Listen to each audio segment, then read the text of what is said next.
आता बघूया टॉप 9 मोठ्या बातम्या।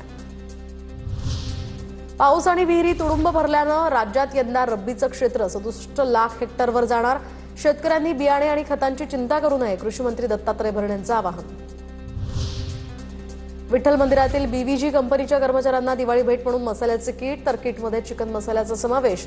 मंदिर समितीनं बीव्हीजी कंपनीला या संदर्भात बजावली नोटीस।